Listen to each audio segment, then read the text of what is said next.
Hello and welcome to PSC Panchayat, the official YouTube channel of Omniscience Academy। हम अपनी lecture series जो कि case study की चल रही है, हम उसमें आज अपनी 8th केस स्टडी को स्टडी करेंगे, जो कि है about a safe working environment for women. कि किस तरीके से वुमेन वर्किंग इन्वायरमेंट जहाँ पे औरतें काम करती हैं, क्या वो उनके लिए वर्किंग इन्वायरमेंट सेफ है या नहीं है, उन सारी चीज़ों को हम यहाँ पे स्टडी करेंगे। तो पहले हम इंग्लिश में पढ़ेंगे, फिर हिंदी में पढ़ेंगे और फिर जो भी क्वेश्चन होगा उसको एड्रेस करेंगे।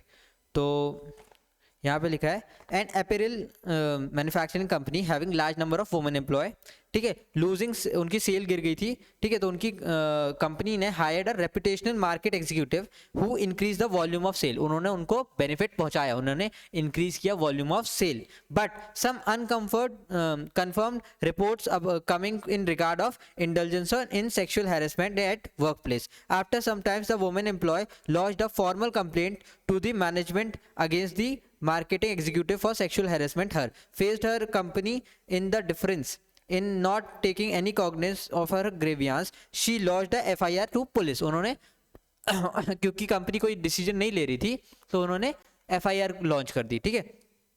Realizing the sensitivity and gravity of the situation, the company called the woman and negotiate, ठीक है, उन्होंने उसे नेगोशिएट करने की कोशिश की। उन्होंने सोचा कि ये कंप्लेंट वापस ले लें, कुछ पैसे ले लें और इस मामले को रफा दफा कर दें, ठीक है। In she was offered a hefty sum of money and withdraw the complaint of FIR, giving the written statement about the executive in not involve in the case, identify the ethical issues involved in the case and what are various available options to the woman। तो पहले हम पहला question, इसके बाद पहले हिंदी में पढ़ते हैं। बड़ी संख्या में महिला कर्मचारी वाली एक परिधान उत्पादन कंपनी में कारणों से विक्रय यानी कि उनकी सेल्स कम हो गई थी।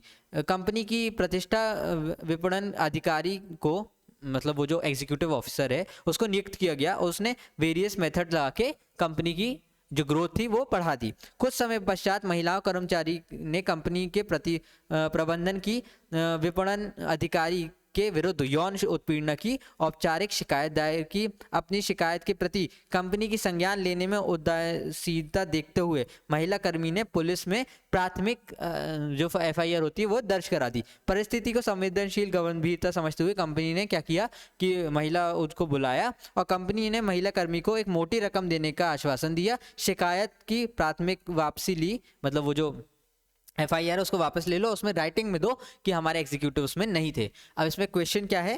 Question is identify the ethical issues involved in case. The very first question we have is identify the ethical issues involved in case. तो हमारा पहला क्वेश्चन है आइडेंटिफाई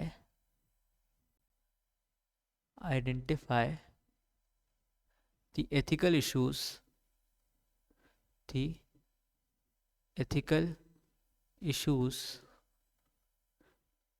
involved in case। कौन कौन से एथिकल इश्यूज हैं? तो पहला तो विद रिस्पेक्ट टू, पहला ethical issues with respect to company को रिलेटेड क्या क्या एथिकल इश्यूज हमें देखने को मिले। पहला है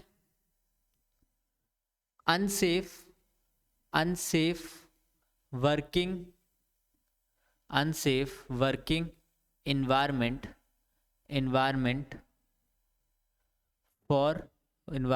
for women।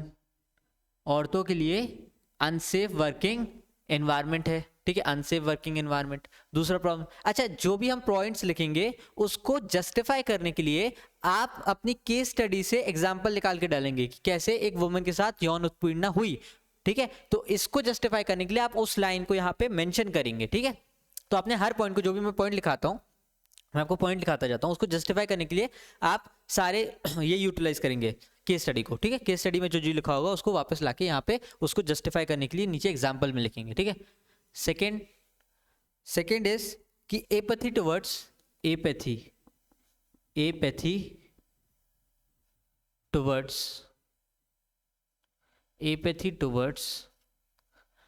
वुमन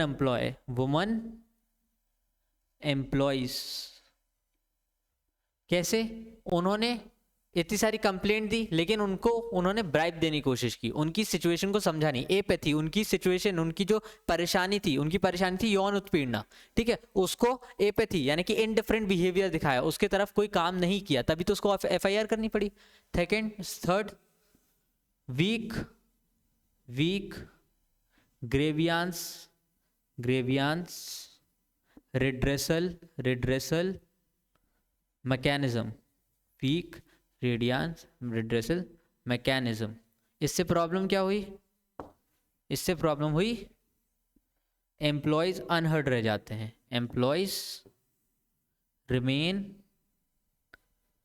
अनहर्ड, ठीक है, वो बिना सुने या फिर उनकी बातें नहीं सुनी जाती हैं। और क्या एक एथिकल प्रॉब्लम है कि इकोनॉमिक प्रॉफिट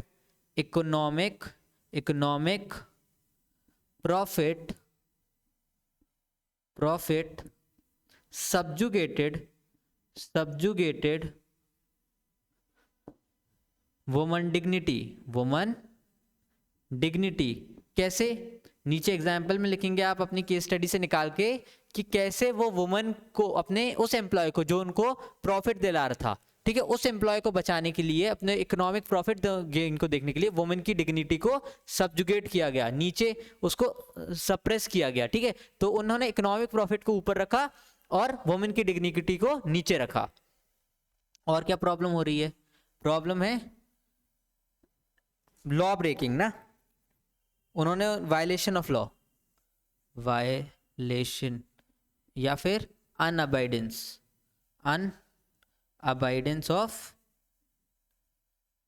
ऑफ लॉ। कैसे? उन्होंने ब्राइब देने की कोशिश की, उनसे गलत लिखवाने की कोशिश की, उसको पैसे देके एफआईआर को चेंज कराने की कोशिश की। तो वहां पे ये भी लिखोगे आप, एफआईआर को पैसे देके एफआईआर चेंज, यानी कि डिसऑनेस्टी, ठीक है, dishonesty with respect to company, ये हो गया। अब सेकेंड है विद रिस्पेक्ट टू इंडिविजुअल। वो जो चीफ एग्जीक्यूटिव था वो भी तो कुछ सोशल इश्यूज को प्रॉब्लम बता रहा था। वो क्या सोशल इशू बता रहा था? कि bad intention towards colleague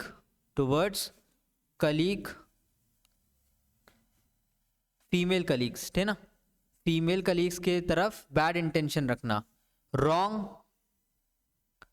wrong advantage of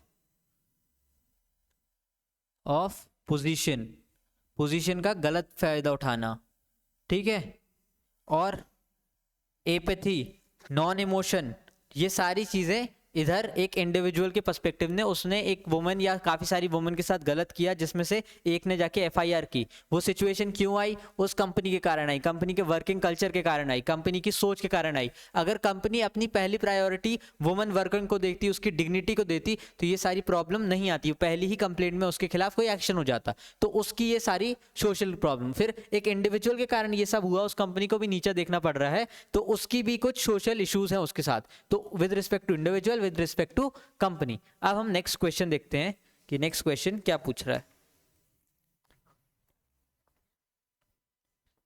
हाँ, और लिख सकते हैं आप, lack of sensitivity towards woman या sexual harassment, lack of sensitivity issues towards issues like sexual harassment, and एक और आप लिख सकते हैं not following the rule of law या बिजनेस एथिक्स को ही फॉलो नहीं कर रहा है। बिजनेस एथिक्स क्या बोलता है कि आपके एम्प्लॉयज को सेफ वर्किंग एनवायरनमेंट दो। जो आपने अगर पूरी सोसाइटी से रिसोर्सेज लिए तो उनको आप अच्छी सोसाइटी की तरफ उनको लेकर के जाओ, लेकिन ये सब गलत हो रहा है। एक वुमेन की डिग्निटी नीचे हो रही है, एक वुमेन के से इक्वल पे या फिर इक्वल वर्क की जगह नहीं मिल पा रही। क्यों? क्योंकि अगर सेक्सुअल हेरेसमेंट होगा तो और वुमेन भी आना कम कर देगी, तो ये सब नहीं कर पा रहा है। तो बिजनेस एथिक्स भी फॉलो नहीं हो रहा है, और जो लैक ऑफ एम्पैथी या फिर सेंसिटिविटी टुवर्ड्स सेक्सुअल हेरेसमेंट जैसे केसेस में होनी चाहिए, प्रॉब्लम्स लाइक सेक्सुअल हेरेसमेंट, उन सब में भी सही तरीके से कंसंट्रेशन नहीं हो रहा है। तो ये सारे हमारे सोशल इश्यूज हो जाएंगे। नेक्स्ट क्वेश्चन बोल रहा है कि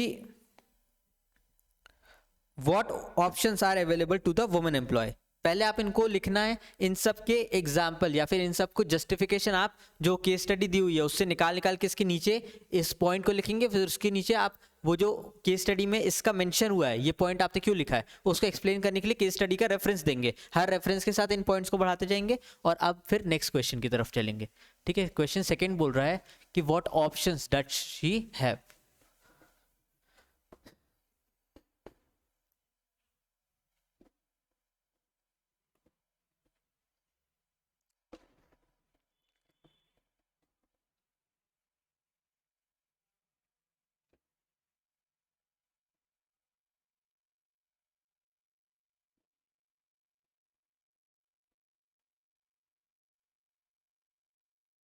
second question is what options does she have।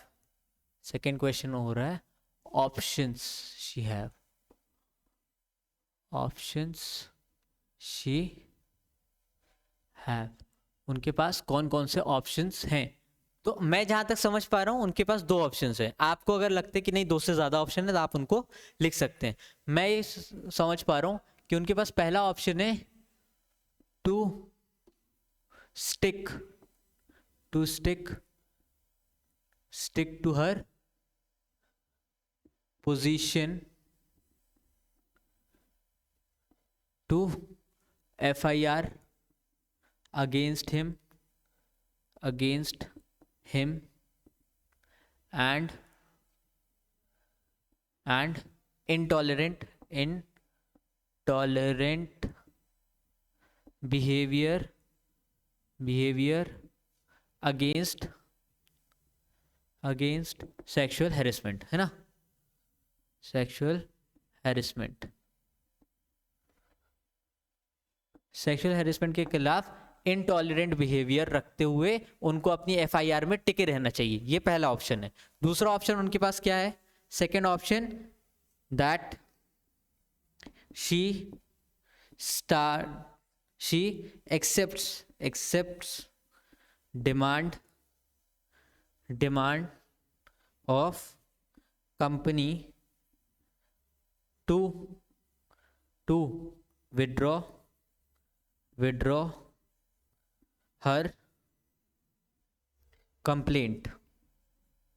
ठीक है, अभी ये हमने सेकेंड ऑप्शन क्यों दिया, ये पूछा गया है कि क्या क्या ऑप्शंस है, ये नहीं पूछा गया है कि आप डिसीजन क्या लेंगे। अगर ये पूछा जाता है कि आप क्या डिसीजन लेंगे तो ऑब्वियसली आप फर्स्ट वाला लेंगे, लेकिन ये पूछा गया है कि उनके पास ऑप्शन क्या क्या है, तो हमने बता दिया दो ऑप्शन है। अब उस पर लिखा जाता कि जस्टिफाई और आंसर, तो हम क्या करेंगे, we will choose first option. हम दो ऑप्शन देंगे, फिर ऑप्शन में बताएंगे कि नहीं हम पहला वाला ऑप्शन चूज करेंगे और क्यों करेंगे उसके जस्टिफिकेशन यहाँ पे लिखेंगे।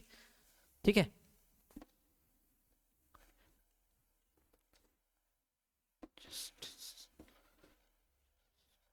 ठीक है।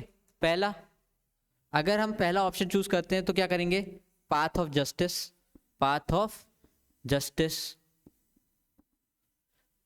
ठीक है, पाथ ऑफ जस्टिस फॉलो करेंगे। दूसरा है intolerance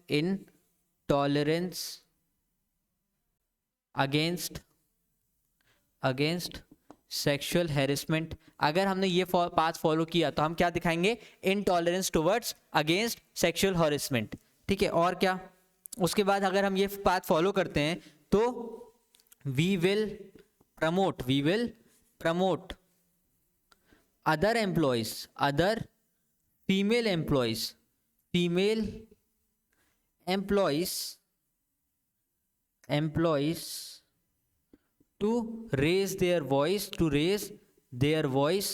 voice against sexual harassment। उसके बाद क्या, उसके बाद है कि आप अगर आप ये डिसीजन लेते हैं तो जो एनवायरनमेंट है, एनवायरनमेंट कौन सा, वर्किंग बिजनेस एनवायरनमेंट या वर्किंग एनवायरनमेंट, जो वर्किंग एनवायरनमेंट है वो सेफर फॉर वुमेन होगा। अगर आप इसी डिसीजन पर टिके रहे तो आप वुमन ऑफ इंटेग्रिटी कहलाएंगी। इंटेग्रिटी, आप एक ऑनेस्ट कमिटेड वुमन कहलाएंगी। क्या? कमिटेड एंड ऑनेस्ट वुमन, जो किसी भी चीज़ के आगे नहीं झुकती हैं। तो ये सारी चीज़ों के लिए आपको ये डिसीजन लेना चाहिए, है ना। तो आई होप आपको आज का लेक्चर, आज की केस स्टडी समझ में आई होगी। मिलते हैं नेक्स्ट केस स्टडी के साथ। Thank you for listening.